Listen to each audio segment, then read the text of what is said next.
Welcome to Unpacked, a video interview series where I get the stories behind my favourite new songs. For this episode, I speak to Dana about her Gold Coast Music Award-winning single, Looking Like a Snack.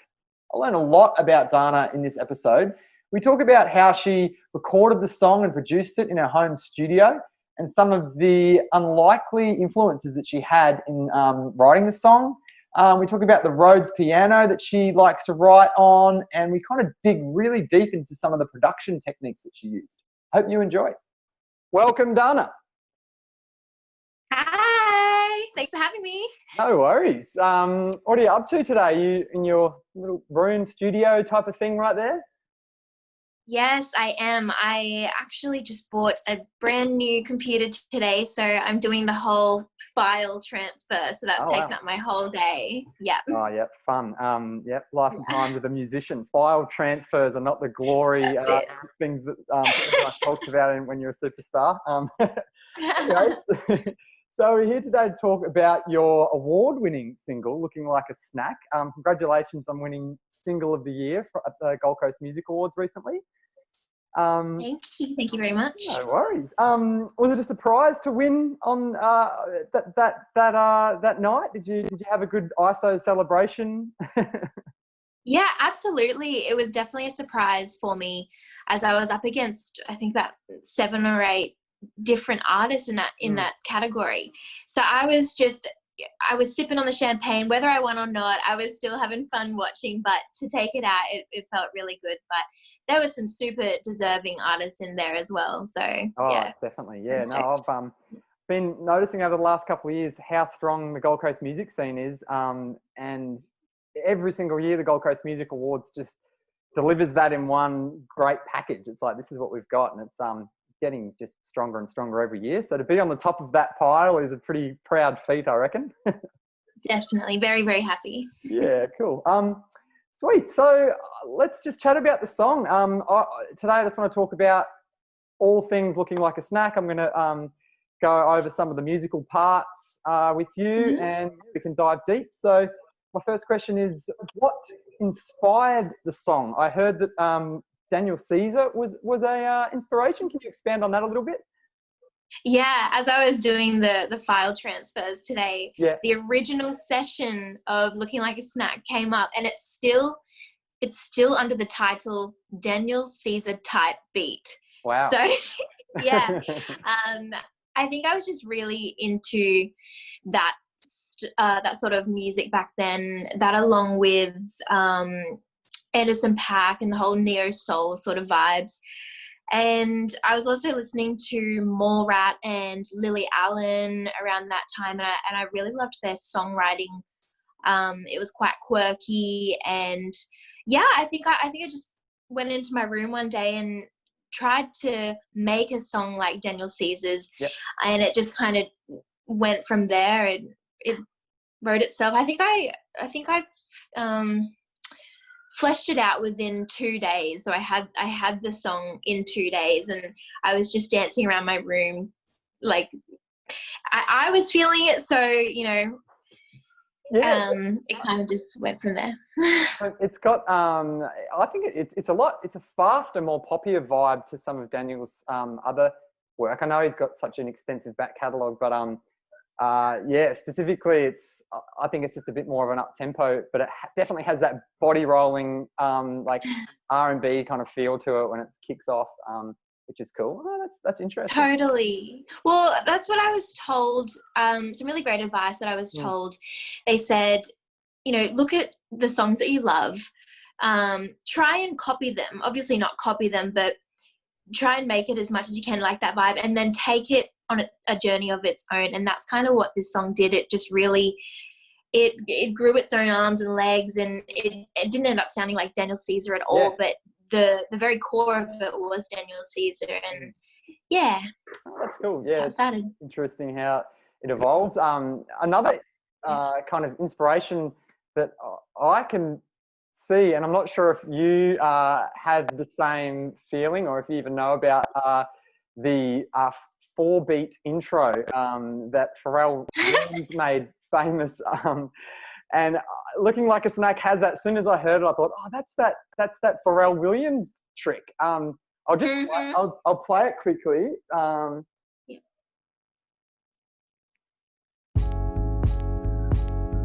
Hey. Okay, yeah. So the four beat intro that Pharrell Williams does on a lot of his tracks is kind of getting a loop from the song itself and playing it kind of in a 4 beat at the very start of the song. Did you draw from that, or is that like just kind of something that clicked? You did? Nice. Yeah, absolutely. I had no idea how I was going to start this track. And then, yeah, I think I was listening to Pharrell and I'm thinking, okay, maybe I'll just try it. I'll just try it, see how it goes. And it ended up working. So I wasn't going to change it. It fit.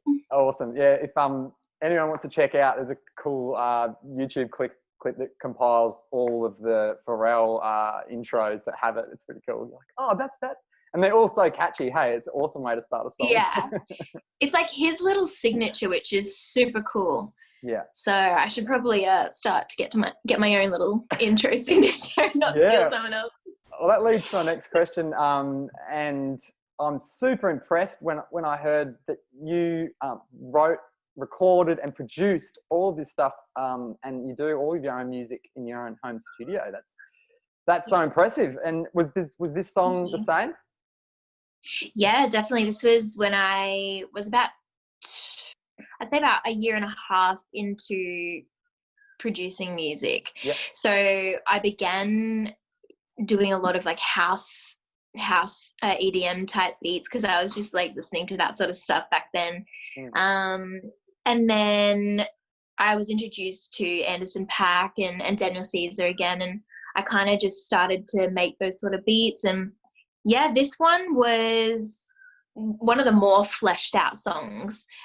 Everything else was kind of half baked before that, and I'd get to a stage where I'd just be like, oh nah, bye, and then start something new. And then this was something new, and I actually like kind of liked this one, so I saw it to the end. Amazing. Where did you learn? Did you go to like a uni course in engineering, or did you pick it up yourself? How did you learn to be such an awesome producer at such a young age? Oh, thank you. When I was around 18, I went over to the States and did a little bit of recording with some people over there. And I would watch them. They were on Pro Tools. It's one of the music programs. And I always knew what I wanted to hear, but I didn't know how to say it. So I would watch them. And when I came back to Australia, I knew that that's what I needed to do. I needed to take it into my own hands and just do it, not have to say it. So after that, I started to YouTube a little bit.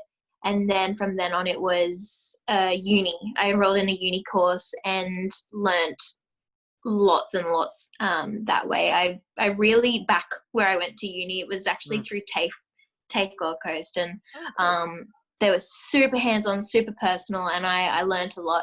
That plus YouTube tutorials, and I've got a musical background anyway, so you know, if I needed any help with anything, like mum or dad were there to help. So yeah. Okay, cool. So all of your surroundings work in favour, and also a whole lot of talent came along with it. So that's awesome. What's your home setup like? Have you got your own rig and a bunch of mics and gear and stuff at home? I actually don't have a lot of gear. A lot of my stuff is in the box. I do have my keys, and I've got bass guitar, a couple of guitars, and my monitors, plus my little interface here. But no real synths or anything like that. I think when I'm on the road, I like to have it all in there and have access to it, and I don't have to like lug all this sort of stuff around. So I feel that what you can get in the box these days is just as good as hardware. So yeah, I agree. Yeah. And how much does hardware cost as well? A lot. Oh, too much at this stage of my career. Yeah, even software is starting to get like, well, it is really expensive. Yeah. It's like, the payment plans. Yeah, totally. Yeah, they've saved musicians. Yeah. So in terms of, I've always been interested in producers and songwriters, people like you who kind of have a song and they also produce it themselves. What's the process for you? Do you write the song and then take it into your own studio, or are you writing and producing at the same time? Like how does, let's just use Looking Like a Snack as example. How did it come together in that way? Looking Like a Snack came together with the beat first. So I was listening to the Daniel Caesar song and I think I set the same sort of tempo, started to add the drums in there, then came the chords. And yeah, it was the beat first and then I wrote over the top. But otherwise, sometimes I'll just sit down with a guitar, whether it be acoustic, my little nylon string, I love to write on that. Out the backyard, it sounds super jazzy and nice. Or my keys, I'll jump on there first. Right now, I'm leaning towards getting on the guitar or keys first rather than making the beat, simply because I find like I have a lot to say, and good songwriting like starts with the lyrics and the core itself. So and then the beat can dance around it, but I want the cause and the fundamental of the song to be like good before I start the production first. Yeah, okay. And will you use a lot of that, the instrumentation that you write the song around? So say you come up with the keys line, do you re-record it when it comes, is that final keys line or those final elements, do they make it into the end product, or do you start again when you want it to kind of be polished? It really depends. If it's good enough, I will keep it there. Some lyrics, like my Sushi in Tokyo, one of my songs, that was the demo vocals. So if I find it's okay and I don't really need to do it again, then I won't, because I feel like I'll overthink it. And it just, you get demo-itis. Things are never as good as the demo unless it's super, like it stands out. And I think, oh no, I have to re-record that. Otherwise I have to sit with it when it's out, and I won't like that. So yeah. Sometimes the mistakes and those, even if the demo vocal or the demo takes, I've found from the little bit of music that I've done in studio work that those quirky elements, like a book dropping in the background, like kind of somehow make that a cooler like take somehow.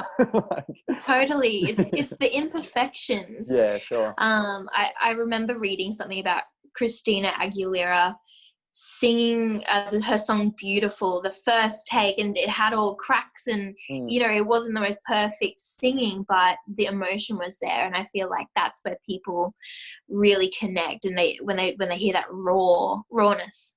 Oh, definitely. So, yeah, cool. I like that tactic. And the Rhodes piano, let's have a talk about those. You said that I read in your press release for this single that you kind of wrote it around the Rhodes, and the Rhodes are just all over this track. It's so beautiful. Yeah. Do you write a lot of tracks with the Rhodes, and do you have a bit of a love for that instrument? I do. I feel like the genre that I'm in is, Rhodes is in every song. So I didn't have these keys at the time. So when I wrote Looking Like a Snack, I was getting samples and just layering them on top of each other and making, I think it was like 3 tracks worth of Rhodes that I had to condense into one track that all fit. So now that I've got my keys, I can do it myself. But back then it was like samples, so Rhodes chords and stuff like that. And maybe, I love Rhodes. Maybe a Rhodes is the first piece of hardware that you'll invest in. Maybe later down the track when I've got some money. Awesome. And what about some of the other elements on the track? Obviously the vocals are live. Is it all in the box, as in written with the keys and synths? Is there any other random live instruments in there, or things that you want to expand on? God, what do we have? We've got, I think it was Serum or what was the other one? It's a plugin called Tal V2 Uno. Wow, good memory. yeah. And it is stunning. It's based off the Juno. And it's got some like brass chords going on in there. It's either the Serum or that one, but I'm pretty sure it's the Tal. And it kind of just fattened the choruses up a little bit, because I wanted them really beefy and like the chorus to hit hard. So yeah.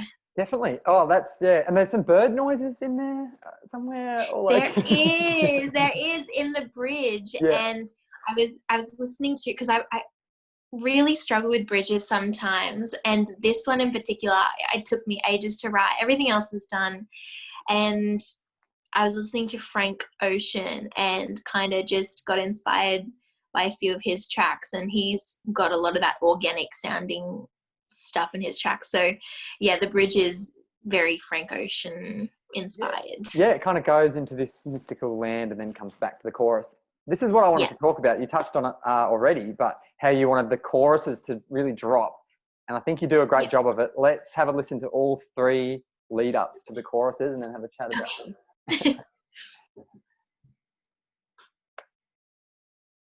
It's not for some.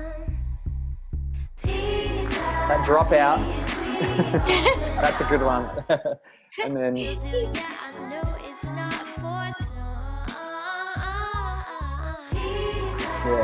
that one. And then this is the out of the bridge. Yeah. Yeah. Such a cool bridge.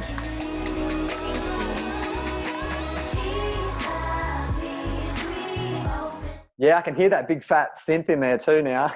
Yeah. There's a lot going on in the session. Honestly, there's a lot. And I felt sorry for my mixer, because it was the second song I'd ever sent to mix. And he's like, you've got heaps of stuff going on in here. I'm like, I know, I'm so sorry. Oh, wow. Yeah. The mix turned out amazing. And yeah, I think just credit to the way, and you really did a good job of making those choruses drop. All 3 of them kind of come. What the first one's got that awesome pause. I love silence in a song. Like, I think it's so awesome to do that. Yeah. And then the second one's got that nice vocal lead, and the third one comes out of that bridge. So yes, the question was going to be, was it conscious, and how much thought did you put into it? But it sounds like a lot. I'm a big fan of silence as well. Yeah. And I use it a lot in my songs. It just makes the chorus a lot more impactful. And I think I kind of do the same thing in all my songs. It goes silence and then it's a vocal thing into the second, and it's just a recipe, really. Yeah, well, maybe that's your signature. There's your Pharrell. Maybe. The last thing I wanted to chat about was the lyrics. And let's just start by what explain looking like a snack. What does that mean to you? And because it's quite an interesting vocal line. Yeah. Basically the story behind the song is about someone that you dated ages ago. You were the one to break it off, and then they're kind of, looking good, and you kind of not regret it, but you're just like, damn, like, you're looking good right now. Yeah.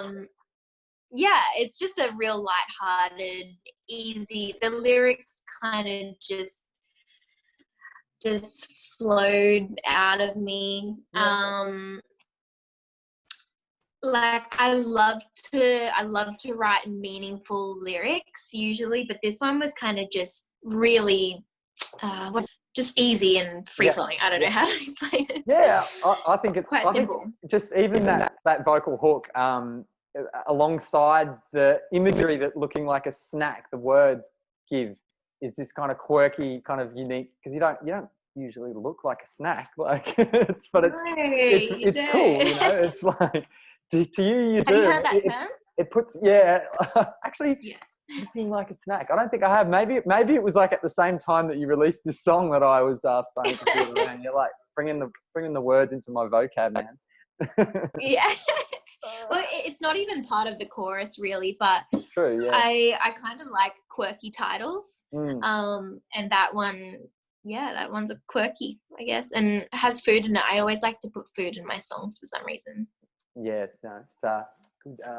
Using all of the senses. Nice work. Well, that's about it. I think you've got a career in production if the old solo project doesn't work out, because super impressed. with Thank the you. way you Thank you put this very much. together. I enjoy it. And congratulations again on winning Single of the Year at the Gold Coast Music Awards. Thank you so much. And thank you for having me. See ya. And that was Unpacked. I hope you enjoyed.